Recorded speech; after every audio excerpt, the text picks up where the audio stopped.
Hello students, आप सब कैसे हो। आप सभी को पता है कि मैंने share issued at par, share issued at premium मैंने काफ़ी डिटेल में आपको बता दिया। और साथ में मैंने आपको बता दिया फॉरफिटर ऑफ शेयर भी बता दिए, सरेंडर ऑफ शेयर भी बता दिए, उनकी एंट्रीज कैसे होती है उसको मैंने आपके साथ डिस्कस कर लिया है।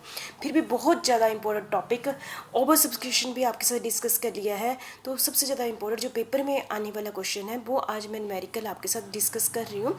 Pro data allotment. आप सभी को पता है ये कंसेप्ट कब आता है। ये कंसेप्ट तब आता है जब कंपनी को जितने शेयर चाहिए उससे ज़्यादा पब्लिक अप्लाई कर देती है, मतलब कि कंपनी को ज़्यादा शेयर रिसीव हो जाते हैं, उस टाइम ये वाला टॉपिक स्टार्ट होता है। ठीक है, यदि कंपनी को अंडर सब्सक्रिप्शन है या जितने चाहिए उतने मिल जाते हैं एप्लीकेशन, तब ये वाला टॉपिक स्टार्ट नहीं होगा। ये टॉपिक तभी स्टार्ट होगा जब ओवर सब्सक्रिप्शन होगी, जब पब्लिक ने ज़्यादा एप्लीकेशन भेज दी है, तब ये वाला कंसेप्ट आता है। कौन सा कंसेप्ट आता है? Pro rata allotment. ठीक है, तो उस केस में हम क्या करेंगे, देखिए आप,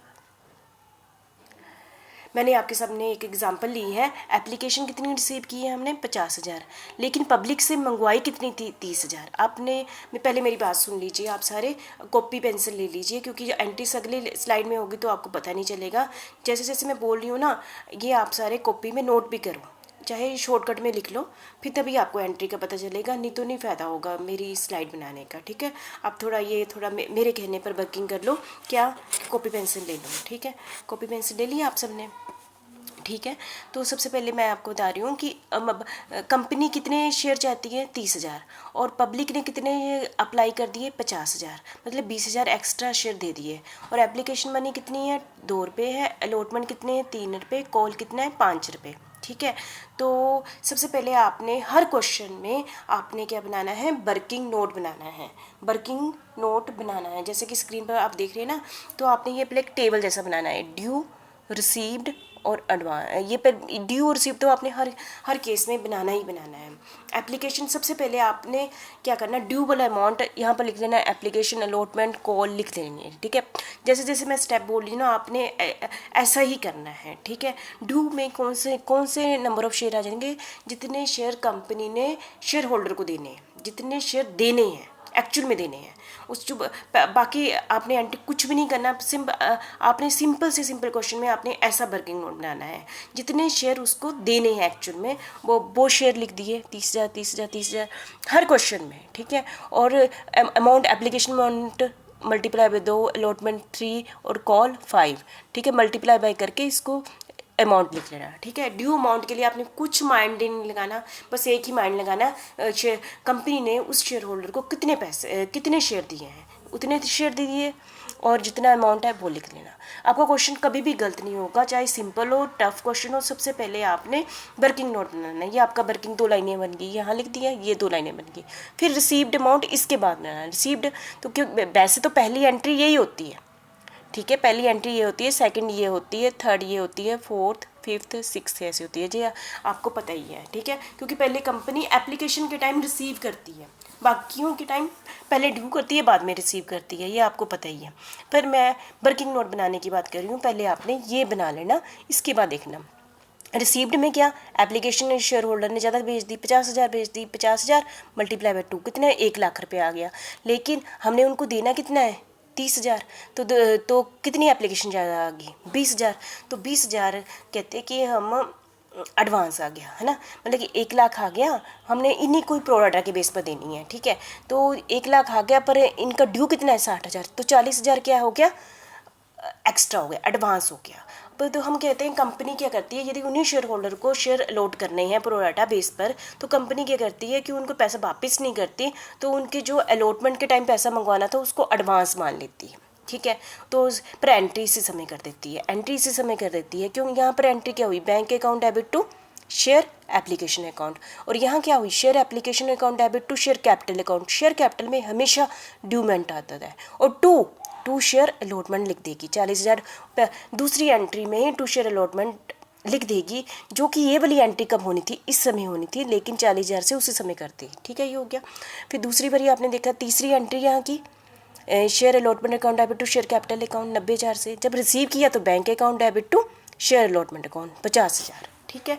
तो क्यों पर 90,000 आना चाहिए था, 40,000 क्यों नहीं आया? क्योंकि 40,000 को पहले ही हमने क्रेडिट कर चुके हैं, ठीक है। तो कोल का ड्यू किया हमने 1,00,000 रुपये, ठीक है। और इतना आप समझ गए। तो मैंने आपको सिर्फ इस स्लाइड में ये बताना था कि जब कंपनी ये एंट्रीज करती है, ठीक है, प्रोडाटा के बेस पर, तो आपने सबसे पहले ड्यू ये वाली लाइन लिखनी है, ये अमाउंट लिख देना है। ये कैसे निकालना है? जितने शेयर देने हैं, जितने शेयर देने हैं, एक्चुअल में देने हैं। और यहाँ पर तो एक्स्ट्रा ही आएंगे क्योंकि पब्लिक ने जितने अप्लाई किया होगा। तो इसके बाद हम देखेंगे एडवांस है कि नहीं है, ठीक है। तो आपका क्वेश्चन कभी भी गलत नहीं होगा, ये आपने थोड़ा सा ध्यान रखना है, ठीक है।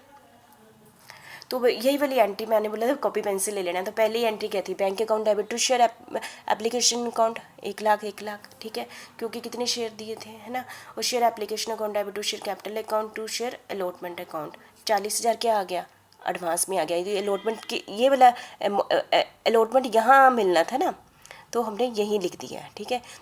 तीसरी एंट्री होती है share allotment account debit to share capital account 90,000 और bank account debit to share allotment account. यहाँ 90,000 आना था। यदि ये एडवांस वाली एंट्री ना होती तो यहाँ 90,000 आना था, ठीक है। तो मेरे कहने का मतलब है अलॉटमेंट तो 90,000 से यहाँ डेबिट हुई ना, तो ये इसको मिला लो, क्रेडिट भी कितनी होगी? 90,000 से 90,000, यहाँ से 90,000 होना था, लेकिन एडवांस में ही 40,000 की एंट्री क्रेडिट पहले कर दी थी, ठीक है। तो आप इतना समझ गए होंगे, ठीक है। बस इतना सा आपको बताना था, वैसे तो आपको पता ही है।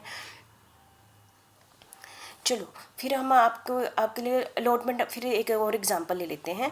कंपनी ने एप्लीकेशन कितनी रिसीव की, देनी कितनी है? 30,000, और कंपनी ने रिसीव कितनी कर ली है? 1,00,000 रिसीव कर ली है, ठीक है। तो मैंने आपको पहले यहाँ पर लिख देना।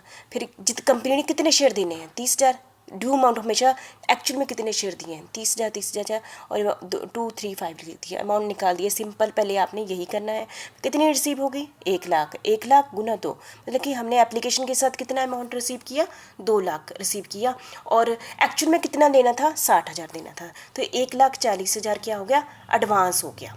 अब हमने ये अभी देख लेना है कि अलॉटमेंट में कितना हमें पता ही है, अभी वर्किंग नोट से पता है कि 90,000 हमने अलॉटमेंट में यूज़ करना था, लेकिन एडवांस कितना पड़ा? 1,40, है ना। तो इसको 90,000 कहाँ चले जाएगा? अलॉटमेंट में। तो कितना बच गया? 50,000। तो 50,000 हमने कहाँ डाल दिया? कॉल्स में। मतलब जो मेरा रेड है यहाँ पर ये वाली एंट्री नहीं होनी है, ये तो मैंने आपको दिखाया था। यहाँ पर हमने ये वाली एंट्री यहीं पर हो जानी है, क्योंकि यहीं पर हम एडवांस की एडजस्टमेंट कर रहे हैं।